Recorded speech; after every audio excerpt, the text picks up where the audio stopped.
that, I will go ahead and hit awesome. There we go. So the Rock Creek Conservancy is a watershed organization protecting Rock Creek and its parklands. We are the official philanthropic and stewardship partner of the National Park Service, which manages Rock Creek Park. The Conservancy's mission is to restore Rock Creek as a natural oasis for all people to appreciate and protect. Rock Creek Conservancy is the only organization dedicated solely to Rock Creek Park, and we operate throughout the entirety of Rock Creek watershed with programs, initiatives, and events in Montgomery County as well as Washington, D.C. In my role of Senior Manager of Jedi Initiatives, I have the pleasure of coordinating the Conservancy's Race History and Rock Creek programming. This really has been one of the highlights of my job. We always just have such wonderful participants, such great speakers, and really dynamic conversations. Really looking forward to tonight. The overarching goal of the series of panel discussions is to highlight historical events and share local stories from the intersection of race and identity in relation to Rock Creek Park. This ongoing series is brought to you through a partnership between the National Park Service and Rock Creek Conservancy, and we thank our partners at NPS for their continued support. That's a great segue. We actually have a National Park Service representative joining us tonight, and I will ask him to come on and say a few words on behalf of NPS. Sure. Thanks, Tony. Good evening, if it's evening where you are, everyone. My name is Kyle Yaruso. I use he, him pronouns, and I am our volunteer and youth programs coordinator here at Rock Creek Park. And we're thrilled to continue to partner with the Rock Creek Conservancy on this series. I'm really looking forward to the robust discussion tonight and to hear what our panelists have to say. So again, thanks everybody for being here. And with that, I'll pass it to our moderator this evening, Hannah. Thank you, Kyle. And thanks to Tony and Jeannie and the Rock Creek Conservancy for hosting this awesome series and for this Pride Month edition that I'm really honored to get to be a part of amidst this really wonderful panel you're about to hear from. I will introduce myself quickly and then I'll introduce ourselves. I'll let folks introduce themselves. So I'm Hannah Malvin, she, her. I founded PrideOutside to connect the LGBTQ community around the outdoors, founded that in 2016.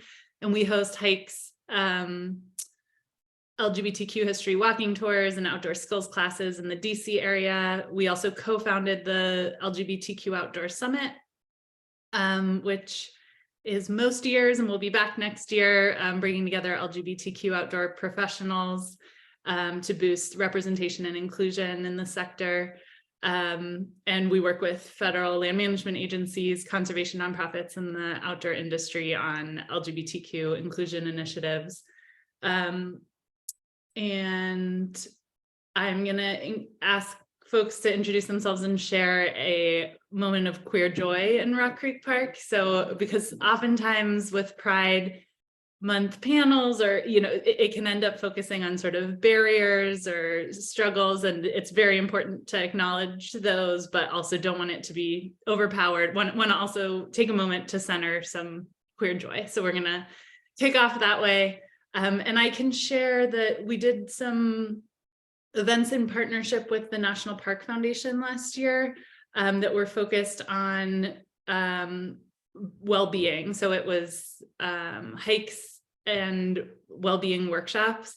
And it was just so nice to be with people during COVID, being separated so much, and having the chance to talk about ways that we take care of ourselves and then go outside and enjoy sort of the physical, mental, and social boost was really nice. So I'll pass on to Megan, if you could introduce yourself and then incorporate a little queer joy in Rock Creek. Sure. I'm going to actually start with my queer joy in Rock Creek because it literally was one of your wellness workshops in Rock Creek right after COVID. I met Hannah as part of PrideOutside, and we've known each other for I don't even know how long at this point. And then there was the lockdown, and then there was this like amazing gathering of queer folks at Rock Creek, and we did some well-being workshop stuff, and then we went on this great hike. And it was just really nice to just be outside and meet new folks and see old folks I hadn't seen in a while and just get to talk to people. It was really a good day. So that was my queer joy in Rock Creek. I'm Megan Springate. I'm gonna use my moderator privilege and just butt in that when I first emailed Megan, I was starstruck. I was like so excited that she emailed me back and that we got coffee. So it's just wonderful to be here with you. We are each other's booster squads, in case you haven't noticed. I'm Megan Springate. My pronouns are she, they. I am a postgraduate associate of the Department of Anthropology of the University of Maryland. And I I edited the LGBTQ theme study for the National Park Service that was released in 2016. And we'll share those, that link will be in the post event email that comes out. So I also do a whole bunch of other things. I'm an archaeologist by training, but that's for another time. So I'm so excited to be here. Thank you. Awesome. And Free, would you like to go next? Sure. I'll follow Megan's lead with the bit of queer joys. So my queer joy would go back to 1991. A family friend of ours who figured out that I was a young gay man, fresh out of undergrad, offered to take him with his partner at the time. They gave me a full-on tour of gay Washington, D.C. So we started off at the frat house, which became, figure out a name. Frat house, P Street Beach, Badlands, to Bachelor's Mill, to the fireplace. I literally did all of it all the way up into Malcolm X Park. So my joy came on that weekend, that summer weekend in 1991, where I got my crash course in all things gay. And I got the race, I got the gender separations and the comings together and all that good stuff. So that was my joy. So with that in mind, my name is Jeffrey Harris. I'm better known in the preservation world by my nickname of Free. I am a Hampton, Virginia-based historian and historic preservation consultant. And in a past life, I lived about half of my life in Washington, D.C. And I also served as the first director for diversity at the National Trust for Historic Preservation. And I also had the privilege of contributing a chapter to the LGBTQ theme study, specifically on African-American LGBTQ historic places. Awesome. Thank you, Free. And Kai, would you like to share? Yes, so my name is Kai. I use they or he pronouns, and I'll switch things up a bit, talking about who I am first and then my queer joy. So currently I work at the Heinrich House Museum in operations and programs.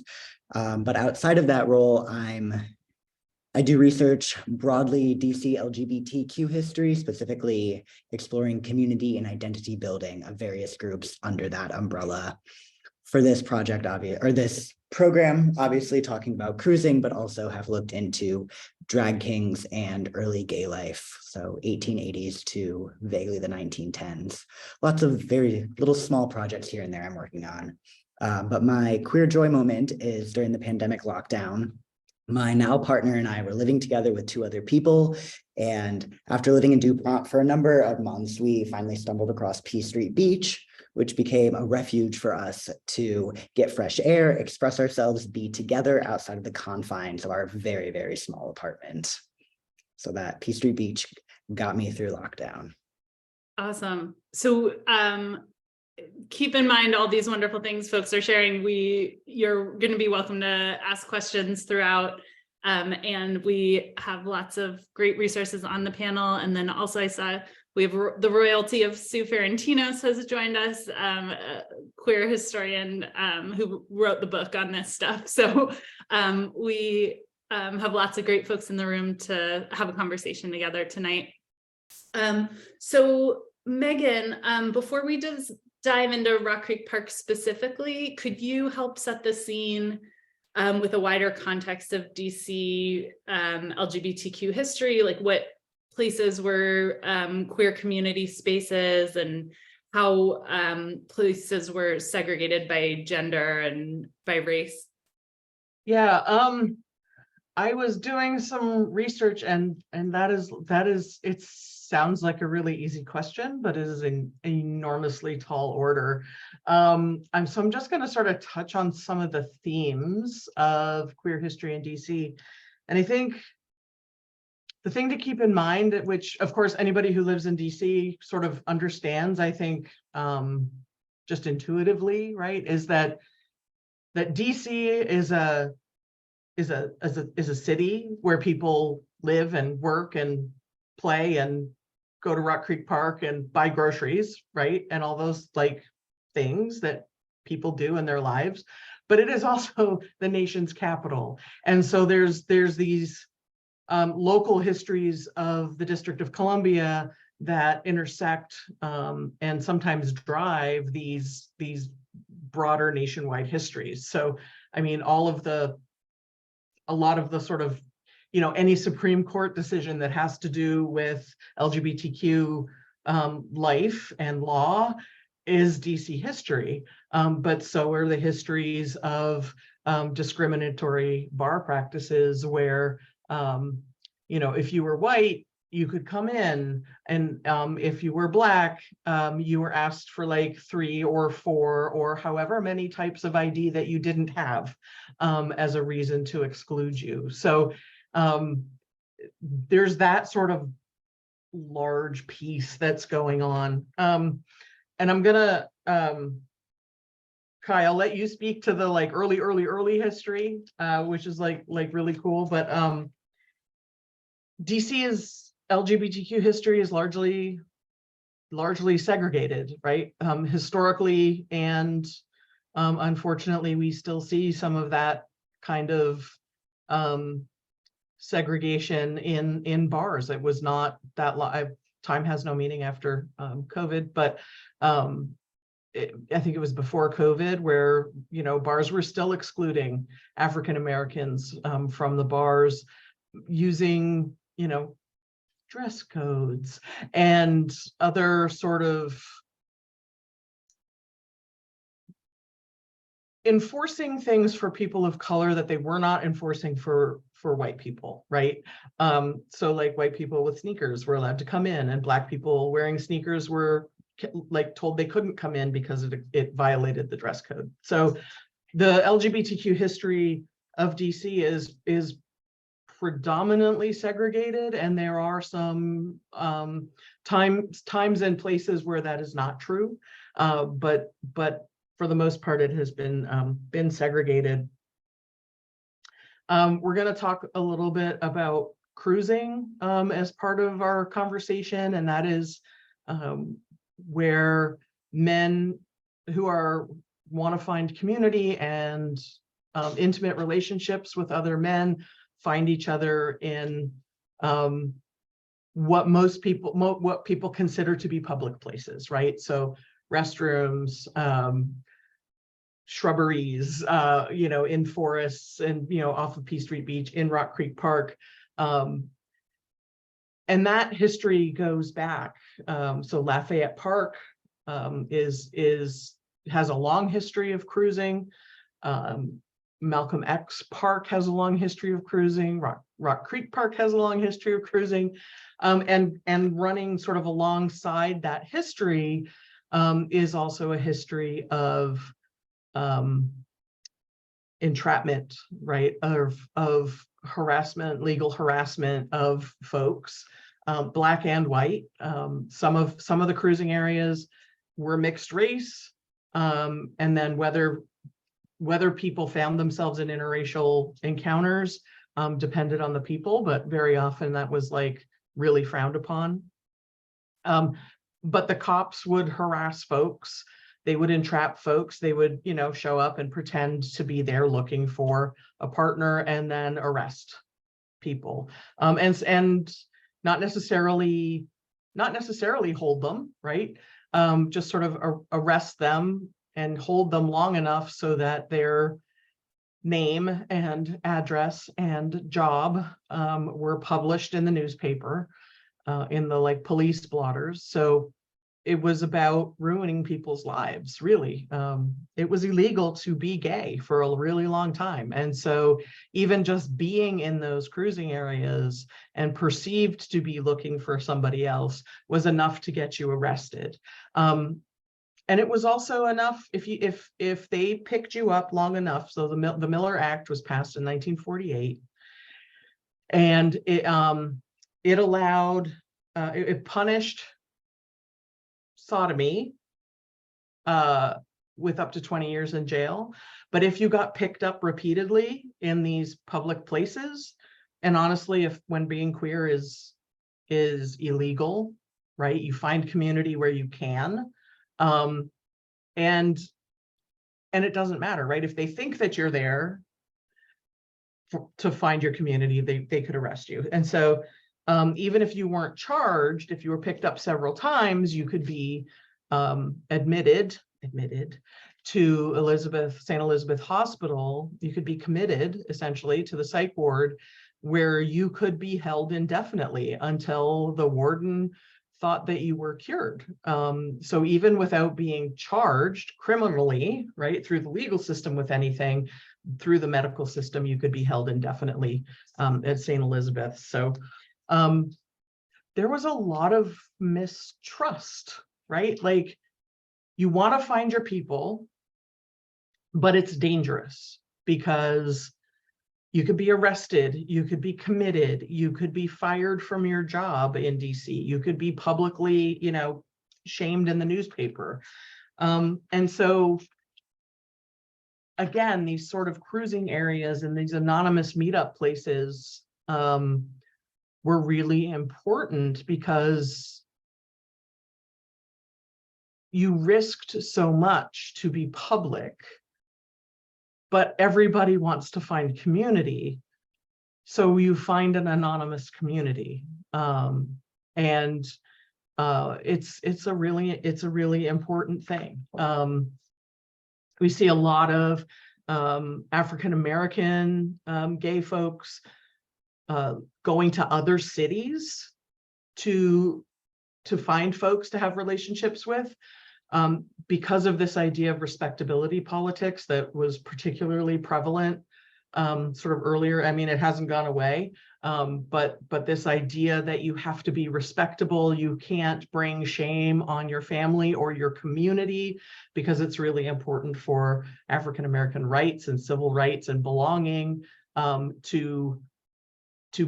to fit in, to not be problematic, right? You want to be accepted by white society, and being queer certainly isn't that.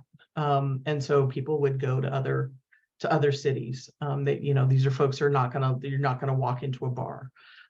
It was also part of the McCarthy era, was not just the Red Scare, but also the Lavender Scare, where it was like, oh my God, there's like 5,000 gay people in DC, and 3/4 of them work for the federal government, and they're a risk, they're a security risk, because the Russians are sending spies to entrap them into homosexual homosexual encounters, and they're being filmed, and then they're being blackmailed, and sharing all these like government secrets.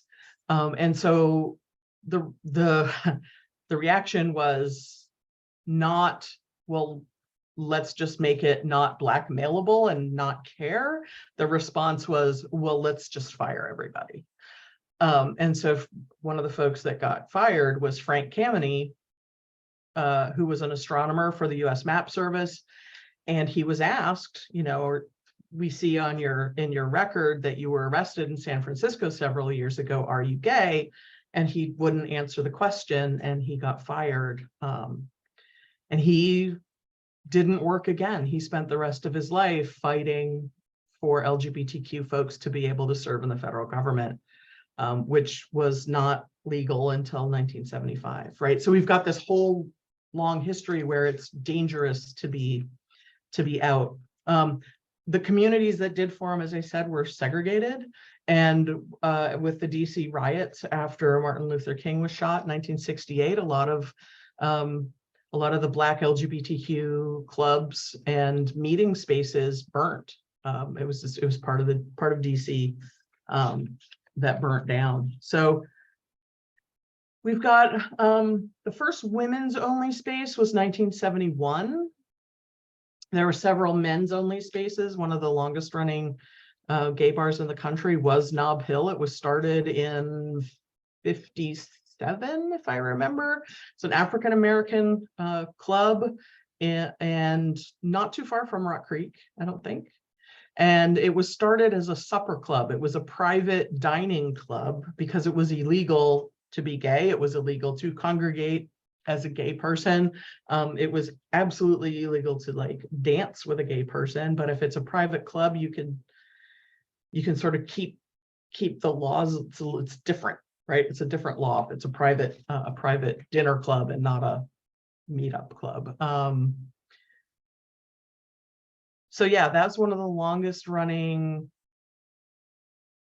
gay bars. And then one of the longest running lesbian bar was also in DC, was Phase One, opened in 1971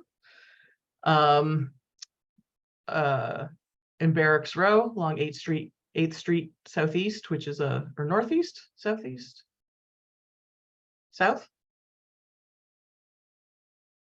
Okay. It closed in 2016, and it was always this mythological place when I was growing up and coming out and learning about queer history, and I never went. And if I have regrets in my life, it is that. But it was a lesbian bar, but it closed. I think there's a lot of gay bars, white and Black, were opened in these sort of marginal places, because again, if you're in a marginal place, first of all, you can afford to be there, and secondly, people will leave you alone because it's a marginal place, right? So in New York City, it's the meatpacking district, right? It's the warehouse district. It's the you talk to the folks who were the Furies who invented lesbian separatism on Capitol Hill. Capitol Hill was a cheap place to live. Like, they didn't go there because it was Capitol Hill. They went there because they could afford to rent a place on Capitol Hill.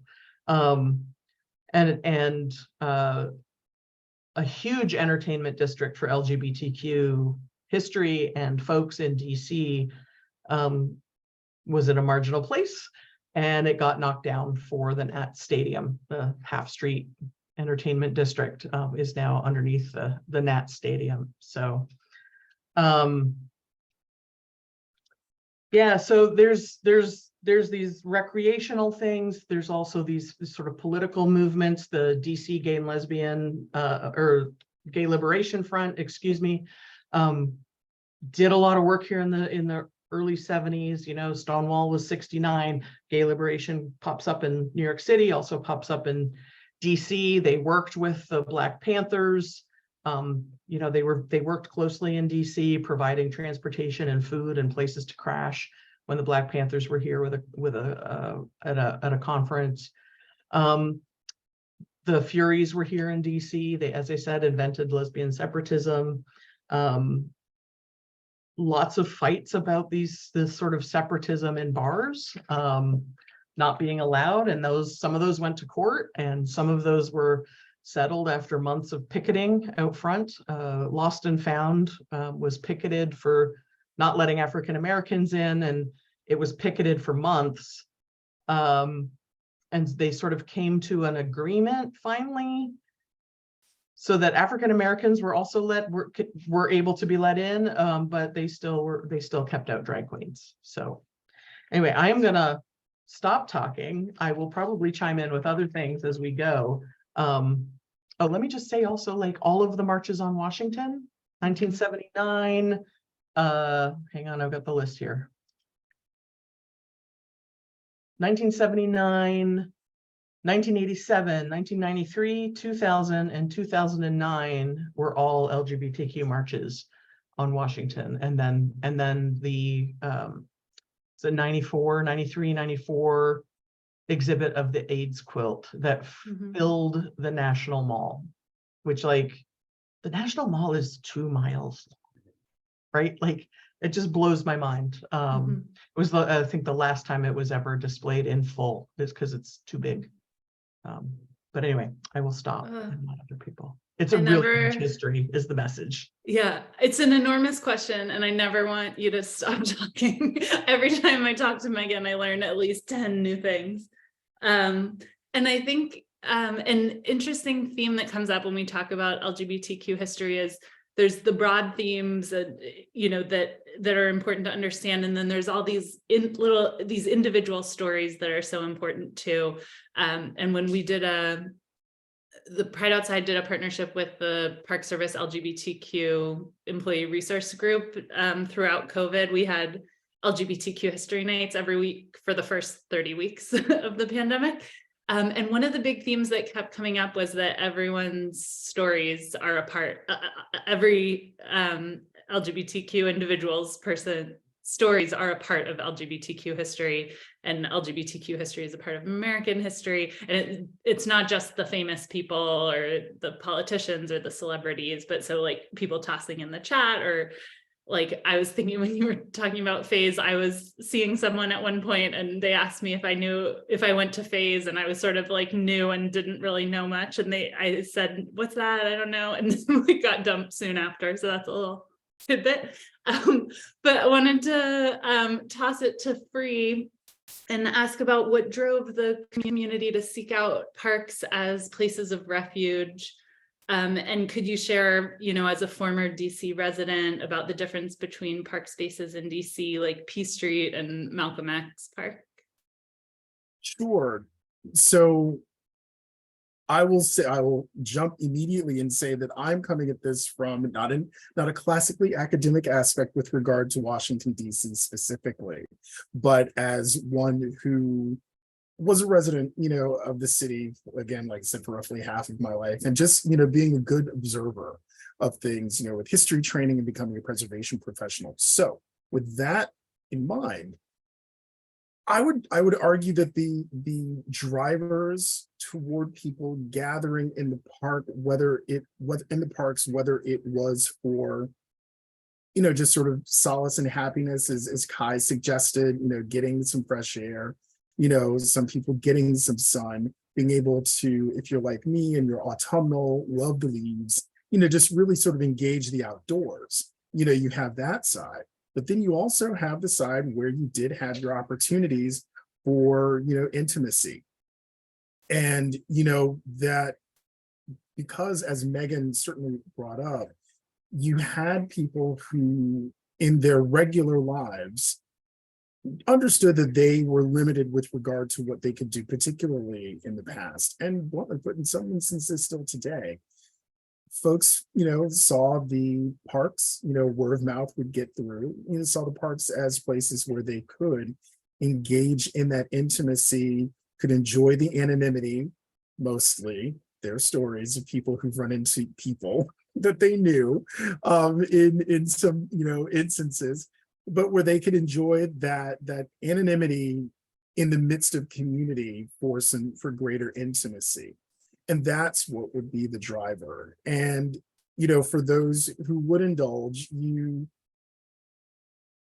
I'll just say you had a beautiful place with which to do things, to have that intimacy, to do what it is that came natural to you in the midst of nature, so to speak. And that's really what did it. And what was so pernicious was the idea that you did have, you know, law enforcement. In part, I could get, you know, most people can understand to a degree why, and then other people could not understand why it's so hard. You know, why you would have these spaces policed, why you would have efforts at law enforcement to move from simply policing a space to make sure that, you know, you don't encroach upon, say, larger families or tourists and whatnot. But then when you move into a space where it's like, this is just harassment, and you're doing this simply because you can, you know, and there is in those instances, there likely was no harm being done. We're not talking about sexual assaults. We're not talking about, questionable, problematic issues, but you can't hold people back from wanting to seek that sense of community and intimacy. And if you have people feel as though they are in positions where they cannot get that in traditional senses, where they will not be accepted by their larger communities, they're going to do what they feel they need to do to achieve that end. And I don't fault them for that. I don't, and because I'm currently doing a project on Raleigh, North Carolina, and I've been reading about various sting operations, that were conducted by the local police there. And I have memories of reading about, things, because I was that precocious child growing up in DC reading the paper. I remember reading papers, the newspaper with people still being named, in the 1970s, in DC, for being caught, someplace. And, just even as a child, feeling badly for them because I'm reading their names. And I knew I was a gay kid, but it sort of put into me at that, even then, well, I guess that's where people go, but I guess you have to really be careful if you do, but I'm not going to go because I'm not old enough to do anything like that. But, I don't want to ever be found out either. I remember having that instilled into me that early. And that's, when I look back on it, it's sad, because it gave a sense of illicit to that which was coming naturally to me. It was, building into me that I would go into, and it just seemed, there are just so many things that just didn't. Anyway, I won't go down that path, because this is Pride. This is officially Pride, and I am not going to be sad on Pride. That is not an option. So with that. But I will say that what it does is it's a reminder to me to continue through the work that we all do to fight for the history, to give dignity to those people who suffered indignities, and to remind everybody that those parks really were places where people did find joy, and they still do. And there was nothing wrong with that. For all that time, there was never anything wrong with that. So I hope that mostly answered your questions. I feel like I went off on a slight tangent of my own personal, Thank you so much. Thank you so much for sharing that. And what you were saying about sort of seeing yourself, or when you were hearing about these sting operations and connecting to, that's a part of me. That was reminding me of Mike Gallant from the Park Service led programs on the blue discharges when people would be dismissed from the Army for being gay. And he would talk about how sometimes people would say, like, didn't have language for it before, but once they saw that was their associate, that's who I am. But what an unfortunate connection for that to have with, as you're figuring out who you are.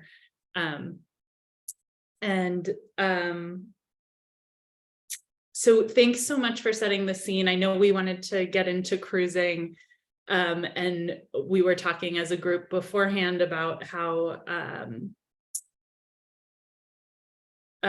oftentimes we glamorize heterosexual love in parks, but do exactly the opposite for gay love in parks. So wanted to highlight that point you made, and as we're sort of setting the scene and heading into getting to hear from Kai, who's done a lot of great research on cruising in DC and in Rock Creek Park. And could you share about some of what you've learned? Yeah, absolutely. So first of all, just echoing what Free said and adding my own, what I learned from that or to that. So I interviewed 2 Black gay men, older men living in DC, both identify as gay or within the LGBT community, about their experiences cruising primarily through the 70s, 80s, 90s. The reason I did that was because I was interested in learning about cruising in DC, but there are hardly any written sources about this. And I think that comes a lot from what is respectable, what people deem important to save or not important to save, or to share with other people. How much of that has been hidden because it wouldn't be safe to talk about.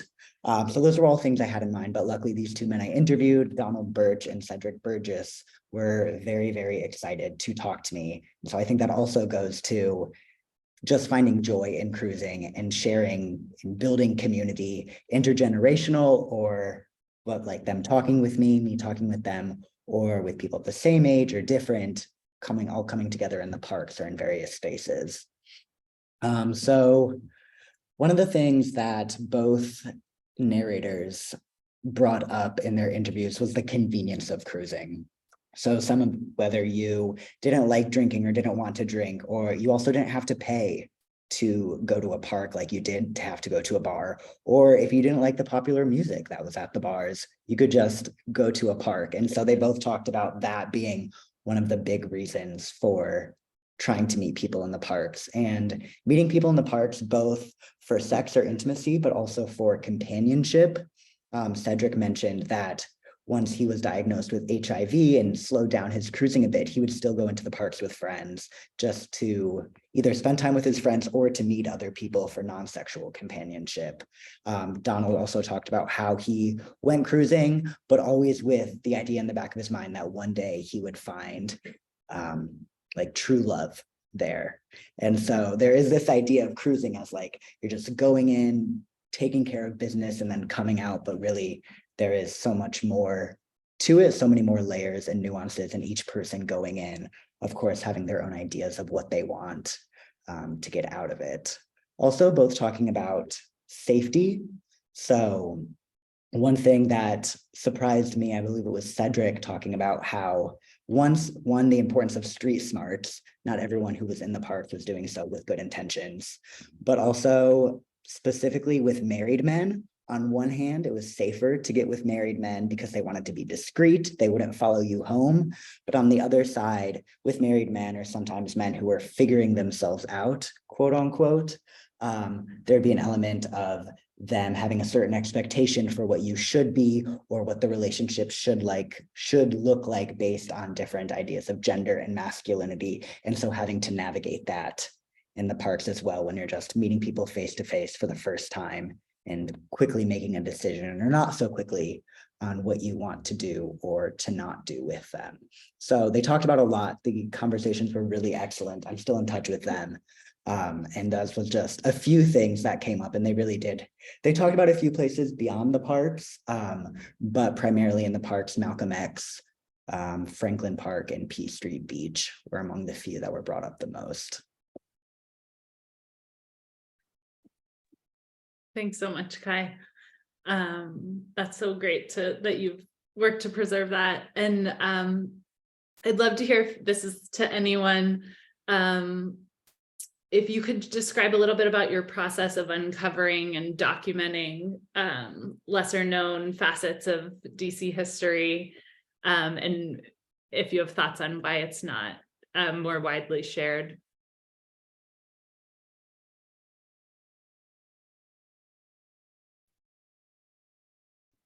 I can jump in. For me, because even though, like I said, I haven't done a specific academic bit of writing on DC specifically, I've been lucky in that I have a cousin who is a local doctor who also happens to be out. And for a while, I believe he was the only out Black doctor in the late 90s into early 2000s. And I would spend time when I was in graduate school in his office at the end of the day, where I would catch up on my reading, but I also had the pleasure of helping out in the office, and I met and talked with a number of, people who were a part of this patient population. Of course, I didn't know, anything significant, but, just being, friendly and nice. And, once people heard that I was studying history, I would get the quiet, oh, let me tell you a little piece of this, and those sorts of things. So I was able to find out, history like the clubhouse on, I thought, oh, good grief, I'm gonna get this wrong. I think it's on T. Is it Way? Or is it Upshur? Maybe Upshur. The old clubhouse with that was sort of a precursor when HIV, sort of became a precursor to sort of an HIV/AIDS community help space, as HIV came into being, and ultimately, morphed into what we all understand as the Black Pride movement. All of the, we had that. I'd heard of Nob Hill. I actually got to go into Nob Hill before it became Wonderland. So I did get to see that. My great aunt had gone to Central High School, which is not far from Nob Hill. So I was very lucky to get direct information from either, for lack of a better way of putting it, primary sources, i.e. people who did these things, or people who knew about, these places. So I felt very, very lucky to have that insight by virtue of having an out Black gay doctor cousin who was nice enough to let me study in his office. Echoing what Free said, the person-to-person primary sources, I think that's such an incredible way of finding out more LGBTQ history, sharing it, because so much of what, or as alluding to what I said earlier and what other people have mentioned as well, is that a lot of that history just doesn't get saved, especially if it's not the political history that people expect in DC, specifically around LGBTQ movement.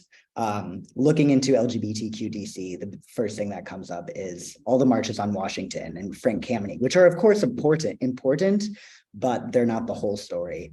And so I found that in all the older queer people I've spoken to, queer LGBTQ, they all really, really want to share this history, and learning from them can do so much for us now, both in understanding where we've come from, but also in helping figure out how to deal with all of these things that are happening right now that in some cases are so reminiscent of what has happened in the past. So I just think talking to people, and there are so many opportunities to do that. And if you're able to find people, they want to do that.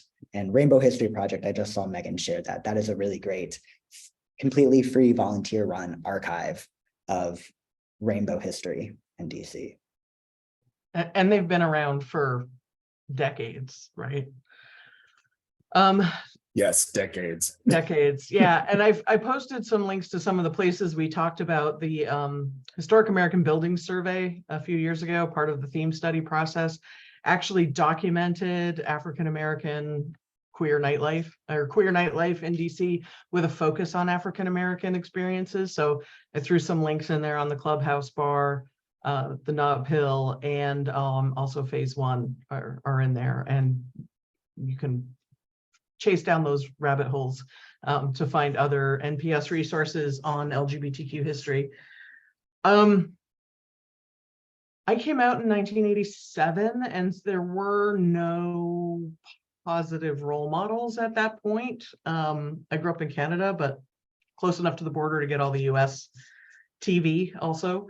As a queer woman, I could be a victim, a predator, or crazy, right? Like those were my options. And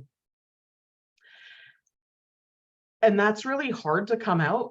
Like, I think, Free, this also goes to what you were saying, and Kai, to what your interviewees were saying, right? That this is the message you get about who you are, and that it's not okay and you should hide, right? Like, and that's the point, is to keep you from those places, right? This public shaming and ruining people's lives was literally the point. And so a lot of sort of early queer history comes from police records, right? You look into the 19th century, early 20th century, and you see people who were arrested for perversion, or they were introverts, or they were deviants, or if there's all of these terms that show up in the court documents. But we also, like, you have to sort of listen to the silences also. And there's like this like unspoken kind of code for how queer people are referred to in the past, right? So confirmed bachelor, not the marrying kind. You know, she lives with her longtime companion, they're close friends, right? Like there's these sort of phrases that hint, right, at what these relationships were, that if you're not reading through this queer history lens, you're not necessarily going to pick up. But I think sort of paying attention to what the silence is, like every biography everywhere talks, if it's a straight person, talks about who they're married to and do they have kids. But if you're reading about a queer person, they will be like silent, or they'll say, you know, confirmed bachelor, or you know, spinster, or, you know, all of those terms. So I think that's been really, really helpful. And also, like, you end up relying on rumor, and because the truth isn't okay to be open about, you sort of pick up on these rumors. There's the Butt Millet Fountain in President's Park here in DC was put up for two government folks who died on the Titanic, but the rumors were, like, they were both, at least one of them was married, but the rumors were that they were a couple, they vacationed together, you know, they spent all their time together, and the obituary was, you know, they had a very interesting and intense friendship. And it's like, you know, it's that kind of innuendo too, and it's not a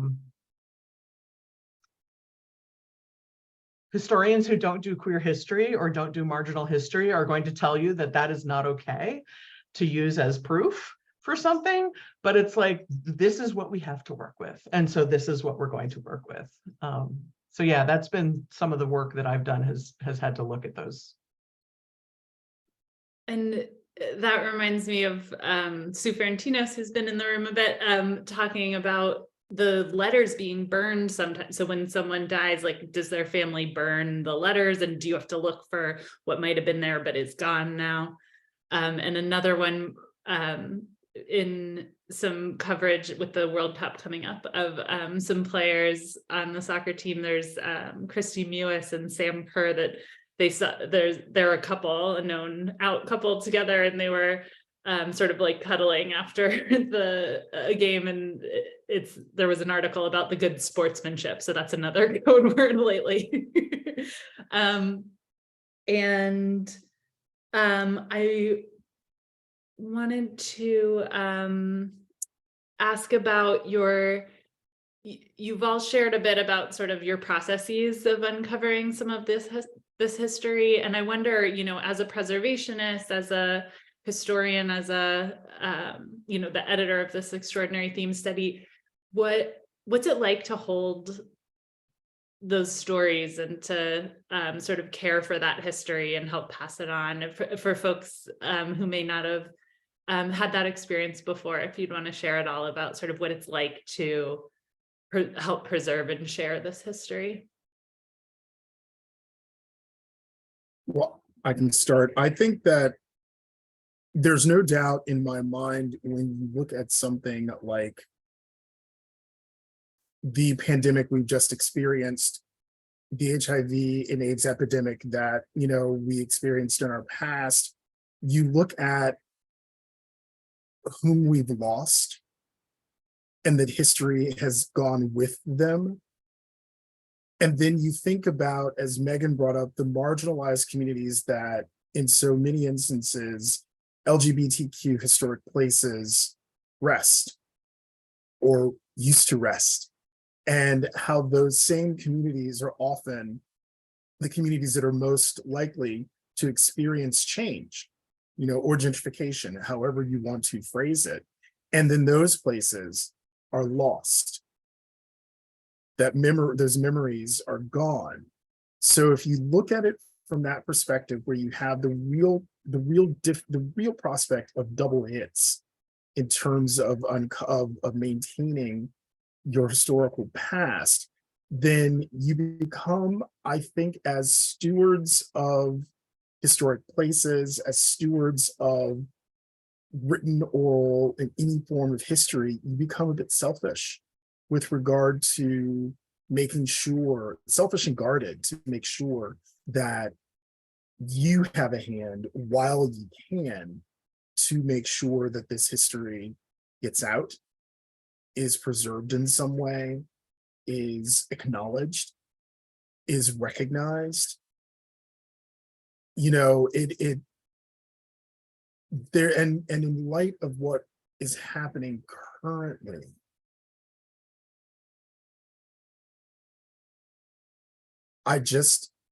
there's a genuine fear that I have at yet another attempt of historical erasure. And we ain't letting that happen. Those of us who are the professionals in this field, who are a part of this community, who have the skill set, the knowledge, and the ability to breathe, are not going to let that happen. We just aren't. It's too valuable. It's too important. At this point now, I'm sitting there laughing. I'm a middle-aged out black gay man. And, because we lost that generation before me, we're the ones who are now going to be we're going to help usher those coming behind us into what aging is like, along with the survivors, of the HIV and AIDS epidemic. And it's kind of scary, but we still have, in my mind at least, that responsibility to not keep things as secret, to not keep things, within. We need to make sure that those who come behind us know who we are, what we've done, where we did it, and why. And I'll stop. Thanks, Ree. Doing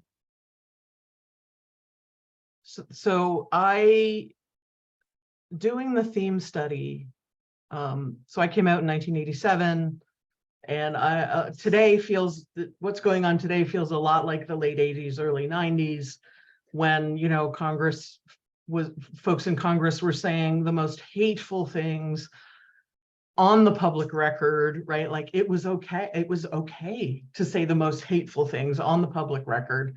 People would, on a Saturday night, would take baseball bats and go to the neighborhood specifically to, bash folks. And that it feels a lot kind of like that now, right? This very sort of anti-LGBT, particularly the trans folks, and are being targeted. But working on the theme study and getting that sort of national historical perspective on our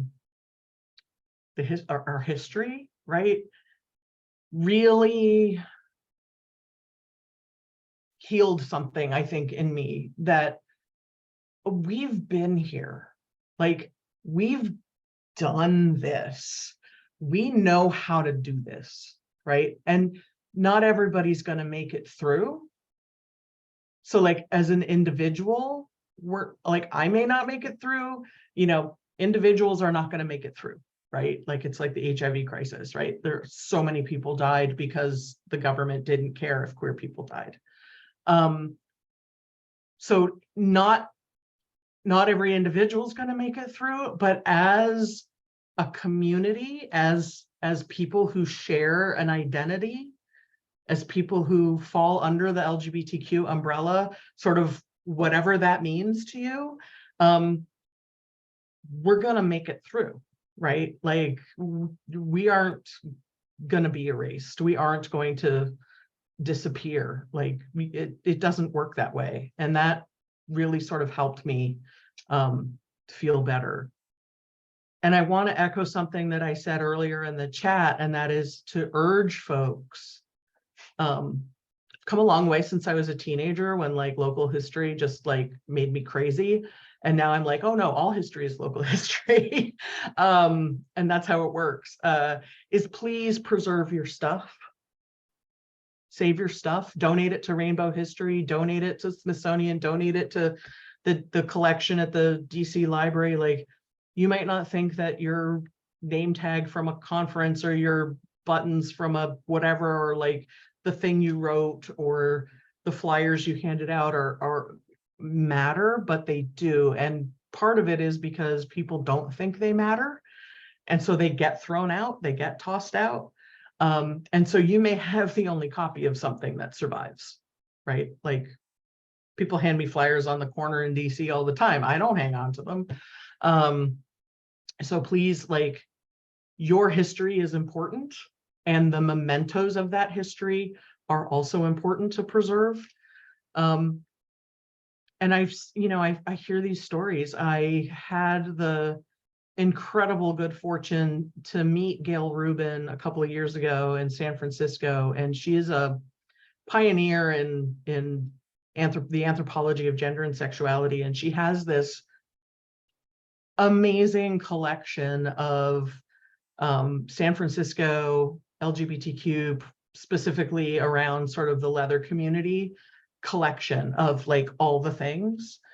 And she was telling me a story, and it's not just about these sort of marginal communities within LGBTQ, but LGBTQ writ large, is that she tells the story about, she gets a call and somebody has died, and the brother was okay with his brother's, his sibling's identity, and called Gail and said, like, can come and get the stuff. So she and friends pulled up at the back door with a pickup truck and started like loading the boxes of this person's like histories and records and all of that stuff, while the family was in the living room burning it in the fireplace.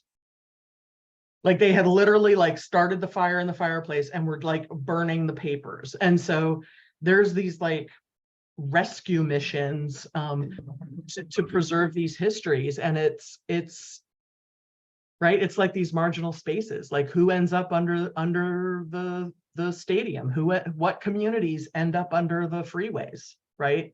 They're not the white middle class neighborhoods, but to save these marginal spaces, these marginal histories is really critical. And to think that LGBTQ history is like gone mainstream and is totally like, we don't have to worry about it anymore. I think that's naive. I think we're still, right, like, things looked pretty good in 2016 and gay marriage and all that stuff, and now we have to fight for our rights and our right to even exist. Yeah, as things do seem to be feeling so terrible right now, every time I look at the news, it's something else that is awful. Doing these interviews and learning about other facets of queer history is something that brings me queer joy, going back to what we were talking about at the beginning. Before my interview with Cedric, it was like right before the pandemic was about to begin. So we were aware of COVID, but not quite sure of what it would do. And I was like, I don't want to go to this interview. It's on the other side of the city. There might be a pandemic about to happen. And then I go and we end up talking for hours. And my whole way home, I'm just like smiling ear to ear because it was such an invigorating conversation. I learned so much from him, and he was so happy to share it. Though I will say one aspect of oral histories is that people are sharing what they remember or what they want people to remember. And so you can't take it fully at face value in what parts are they leaving out. However, even with that being said, they are still such rich sources of information, and especially in something as intimate or taboo as cruising or HIV status, and activism around that, which were other oral histories I've done with actually two of the same men. The fact that they are willing to share that and have it recorded and saved for other people to learn is just, it brings me a lot of joy in a time when it is difficult to find that while being LGBTQ. Thanks so much, everyone, for sharing on that, and giving a glimpse into sort of what it's like to hold some of these stories and to take on the responsibility of sharing them. I wanted to toss in also the idea of intergenerational friendships that I think can become such a beautiful part of this when it comes to LGBTQ history, and sort of some unlikely friendships, and just these really powerful connections when you share that identity and when you open up that way. I am happy to open up to the chat if there's folks in the audience with any questions for our panelists on anything that came up in this discussion, or anything else that they're working on. So feel free to raise your hand or to toss any questions in the chat if you'd like. Happy to hear what's on your mind. And in the meantime, I wanted to ask, I know everyone here is always involved in really interesting, exciting projects, so would love to give folks a chance to put in a plug for anything, whether you're working on it or you know about it, to events, resources, anything that you want to share with the group. So it's not something I'm working on, but I just want to plug Capitol Hill Village. So they're an aging in place neighborhood nonprofit, and they host monthly, I think it's monthly, social hours, LGBT social hours that are supposed to be intergenerational, but end up being like myself and my partner, or one other young person, and then a bunch of LGBTQ retirees. And so that is actually how I met Cedric and Donald both. And so just want to plug that as a resource for having those intergenerational friendships, and also just like getting to know people, learning from them, and just having a good time, even without an agenda of learning or research.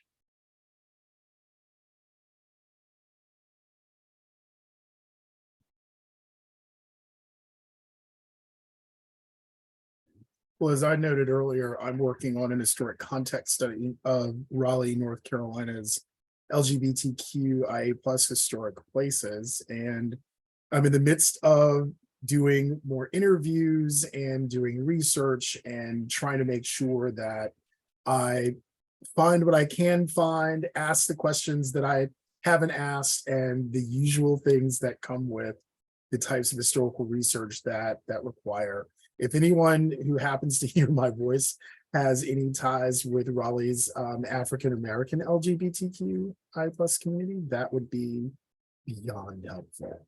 That has been a difficult community to get into, and I understand all of the reasons why it can be.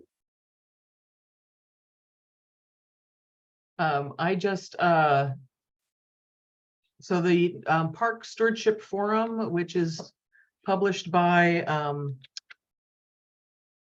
the George Wright Society, if anybody is familiar with National Park Service and park sort of stewardship, they've been around for a long time.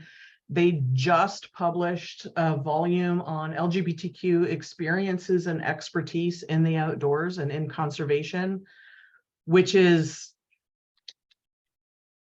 it's a very queer issue in that it incorporates, like, it's not a traditionally sort of scholarly presentation. It incorporates art and, you know, personal reflection and these sort of things that you don't necessarily expect in a academic journal about parks.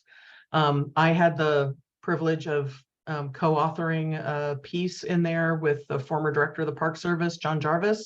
When that man emails you, you answer and you say yes. It was about Stonewall becoming a national monument. And so, because that was under his tenure as director.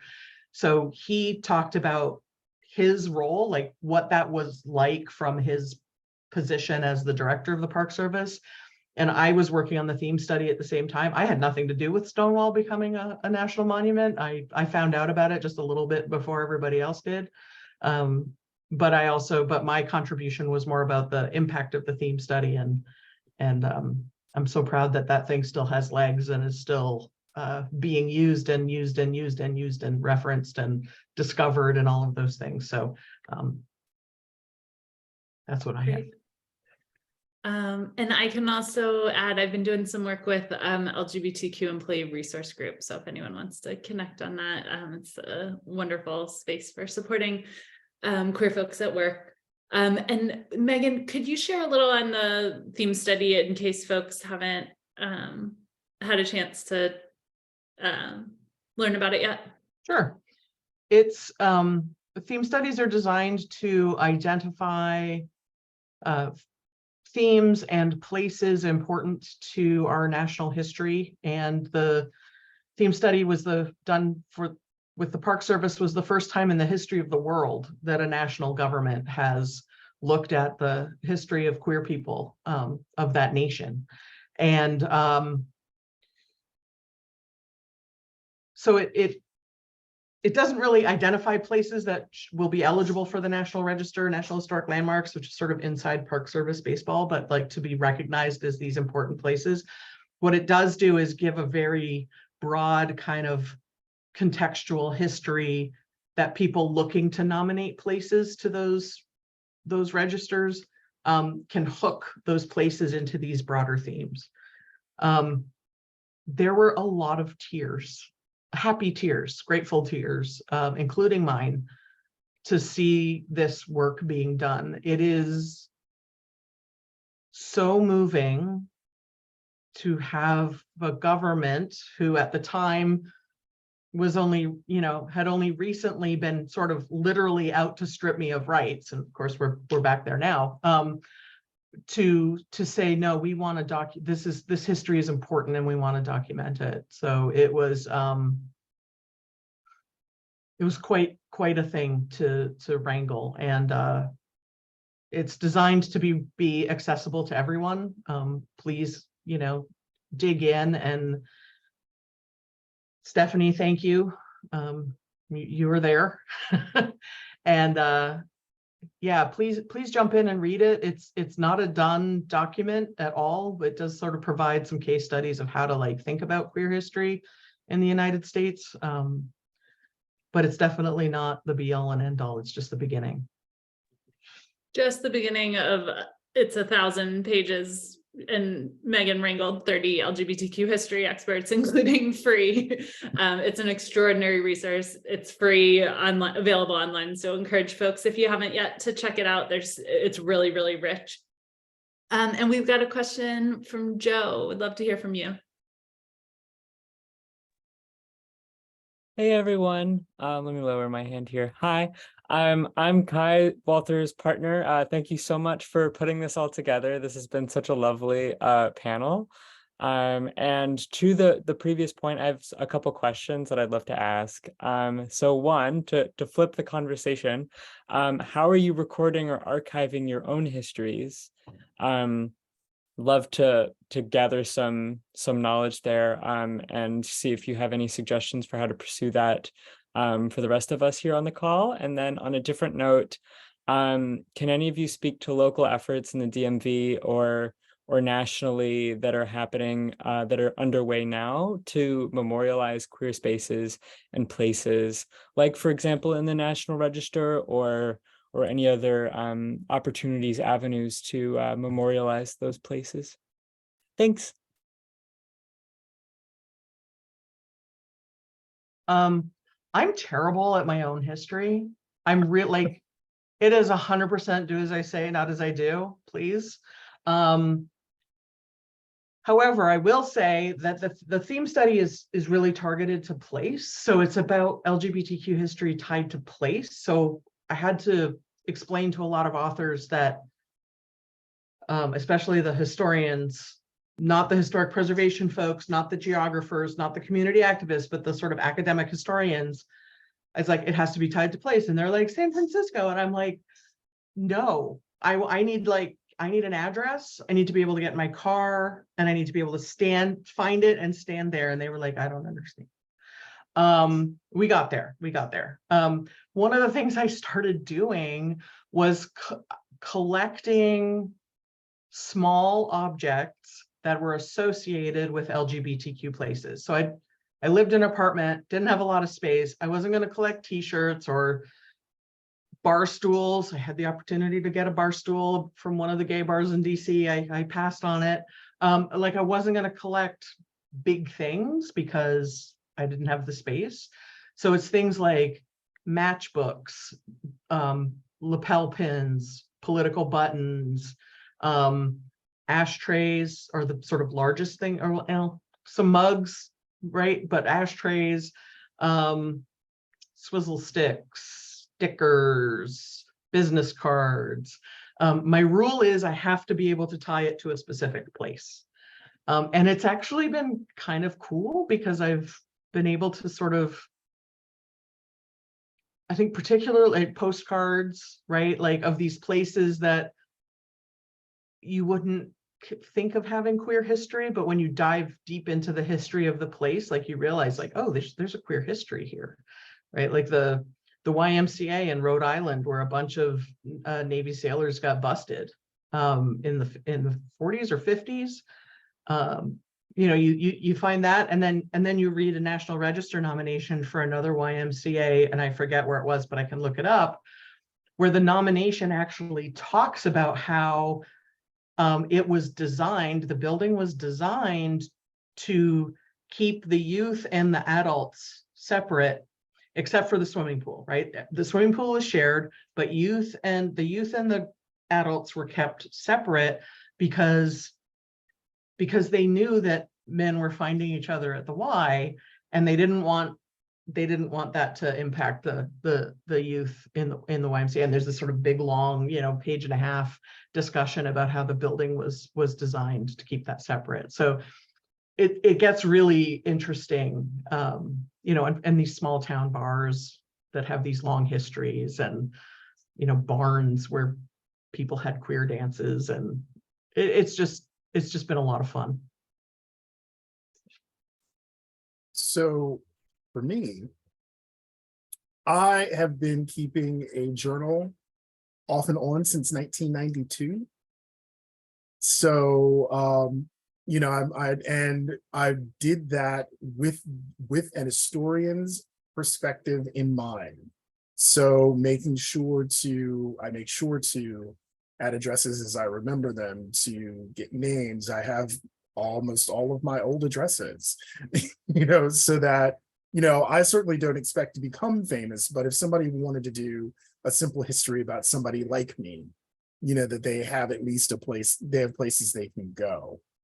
To Megan's point, I'm sorry, as an academic historian, no, I got it.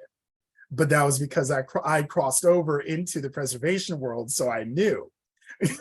I knew which of the approach that needed to be done for this. So I that cracked me up that you said that, because I can hear them still in my own head. But in terms of my own history, yes, I've kept that journal.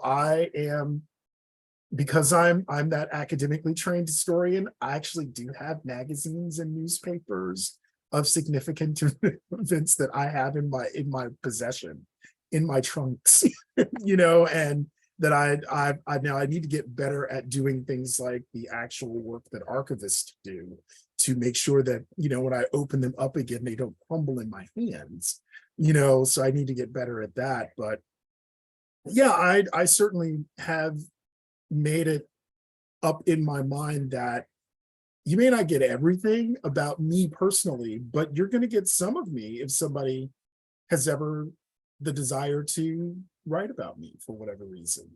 And, I feel lucky when I meet other people when I'm doing my own research who have a similar perspective, because they also recognize that they don't want aspects of their story to go missing, if you will. And eventually what I'll do is I'll probably find a place to request that they accept whatever it is that I have. I have things from my undergrad that I would love to give them, perhaps both of my graduate schools as well.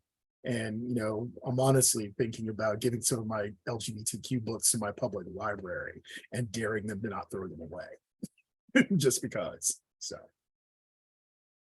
That's a great question, Joe, and I absolutely have never thought about it before. So thank you for asking, because now I will be thinking about that. The first thing that's coming up for me though is, as everything is so digital, most of my things are like on my computer or on the Google Drive. And so I guess, how am I preserving that? Because technology changes so fast. So no answers, just more questions, I guess. Awesome. And I can add, from the PrideOutside sort of community organizing standpoint, it's been so helpful when people have reminded us that what we're doing is also a part of LGBTQ history. So at our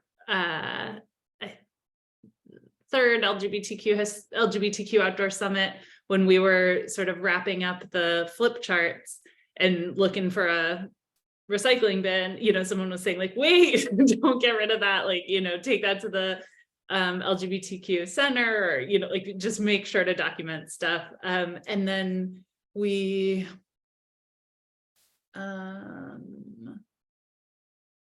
with the LGBTQ history nights at the beginning of the pandemic, we were hosting those and sort of had recordings that we were circulating to the folks that had been coming along. But Brian Forrest was really good about making a place where all of those were sort of cataloged, and it felt kind of meta to be talking about LGBTQ history, but the fact that we were gathering each week during the pandemic was sort of a part of LGBTQ history, of how some queer folks were connecting during the pandemic. So I think also just reminding one another that some of these things that might not feel like an epic LGBTQ history event, are a part of how people are gathering together.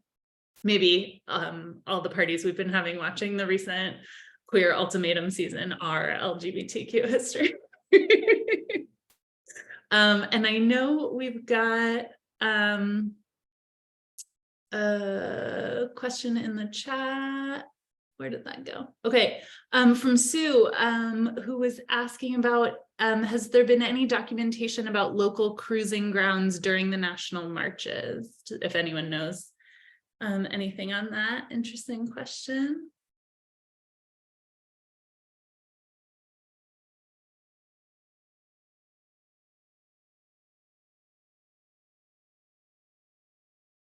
That is a good question. We can make some good research lists here together. Yeah, that's a really good question. What was the question again? I'm sorry. Were there any efforts to document cruising during the various marches on Washington? Oh, And it's a really good question.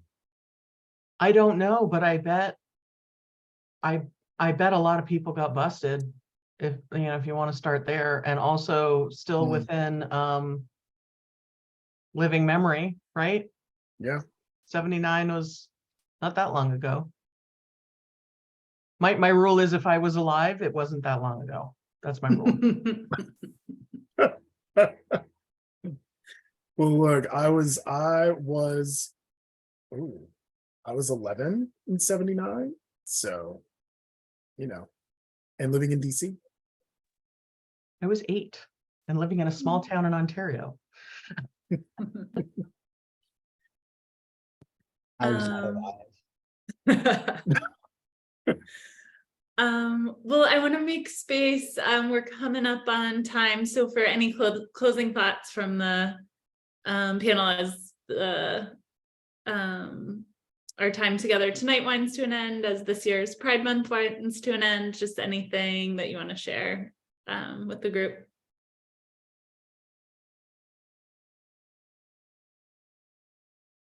Well, I'll just add that thank you for the invitation to participate in this panel. What has been fun for me is sort of thinking back to that DC childhood during the height of Chocolate City with the vanilla suburbs. So, the 1970s in Washington, DC.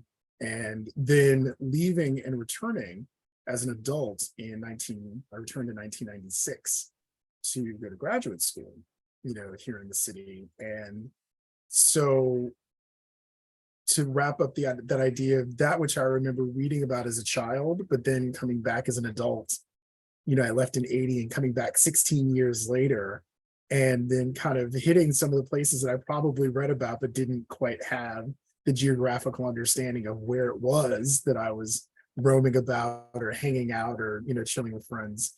It's been fun to be able to think back about that and fun memories of those wild times when I probably should have been studying, but I was hanging out with friends and I still got through my comps and, all those sorts of things. But thank you so much for the invitation and, just being able to represent, at least for those of us who did grow up here in DC way back when and still remember some things, Anacostia Park, Fort DuPont Park, places like that are east of the river, which is where I primarily grew up before I moved to Upper Caucasia, American University Park when I came back, and then ended in Logan Circle with a stint in Southwest DC. So I hit every place, I hit every quadrant except Northeast, but hey. Yeah, just echoing, thank you. These interviews have been sitting on my computer for however long 2020 was ago. And so getting able to look at them and think about them again and get excited about this again has been really wonderful. And also learning so much from Free and Megan as well. This has been so fun. I remember, I think I was in DC with my mom and I wasn't out to her yet. And I remember we walked through DuPont, which again had this sort of like mythic, right? And I remember just just being like, little baby queer me was just so excited, but I couldn't be too excited because I wasn't out to my mom yet. And then, right, life took an unexpected turn and I moved down here and I was looking to go to University at Maryland and trying to find a place to live, right? It's like, I'm 40, I'm a queer woman, and like, where should I live to go to school? And I mean, people were really generous and told me all these like neighborhoods and all this stuff, but I ended up living in Tacoma Park because I read on one of the forums that it wasn't so much about whether Tacoma Park was queer friendly, it was, would it be friendly to live in Tacoma Park as a straight person? And I was like, well, that's fascinating. So it's just been, this has been really great. And I'm so glad to know you, Free, and keep running into you, and Hannah and Kai to know you now, and Tony also. This has just been like so awesome. Thank you. Awesome. Can I add one last thing? It just dawned on me based on what we talked about. It would be remiss for me not to identify Dr. Theo Hodge as the doctor that I was referencing, who at one point was the only out African-American doctor in DC. And that would have been in the late 1990s. So, that is the cousin. He's a great guy. Rainbow History Project honored him a few years ago, or actually probably a decade or so or more ago. But, another part of our LGBTQ history there in Washington, D.C. Thanks for naming that. And I just want to say I'm so honored and proud to be in community with you all. And I love learning from you all. And thanks to Rock Creek Conservancy for making this space, and Tony for doing it so thoughtfully. Well, thank all of you. This has been one of my favorite race history in Rock Creek so far. I will just say really quickly on a personal note, I am DC born and raised, and in my 20s, I probably spent a little bit too much time at the Wonderland and never knew the history of Nob Hill. So thank you for sending me down that rabbit hole. I've got a few more rabbit holes I get to explore. We'll be sure to send out the recording as well as all of the links that were shared during tonight's presentation in our post-event email. We usually get that out within 24 to 48 hours.